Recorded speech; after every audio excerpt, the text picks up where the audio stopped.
জানিস, গত রাতে আমাদের বাড়ির উপর দিয়ে প্রচন্ড ঝড় বয়ে গেছে। বলিস কি, তা তোদের বাড়ির কোনো ক্ষয়ক্ষতি হয়েছে? তা তো জানি না, বাড়ি তো ঝড়ে উড়ে গেছে।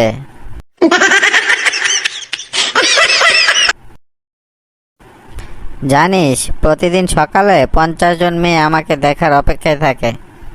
বলিস কি, ইস, আমার যদি এমন সৌভাগ্য হতো রে। সমস্যা কি? তুইও আমার মতো মেয়েদের কলেজ বাসের ড্রাইভার হয়ে যা।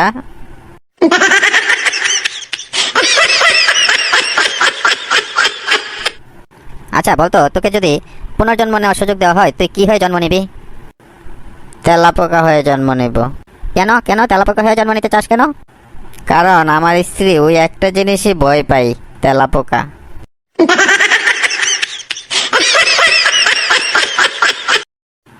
তুই জানিস, আমার দাদার ভীষণ সাহস। গত গ্রীষ্মের ছুটিতে আফ্রিকার জঙ্গলে গিয়ে হঠাৎ একটা বাঘের মুখোমুখি হলেন তিনি। তারপর ফিরে এসে তিনি নিশ্চয়ই সবার কাছ থেকে খুব বাহবা পেলেন। আমি তো বলিনি তিনি ফিরে এসেছেন।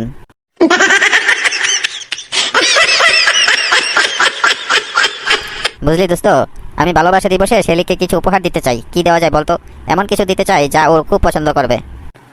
শেলি কি তোকে পছন্দ করে? হ্যাঁ, খুব। তাহলে যা খুশি দিতে পারিস। বোঝাই যাচ্ছে শেলির রুচি খুব একটা ভালো না।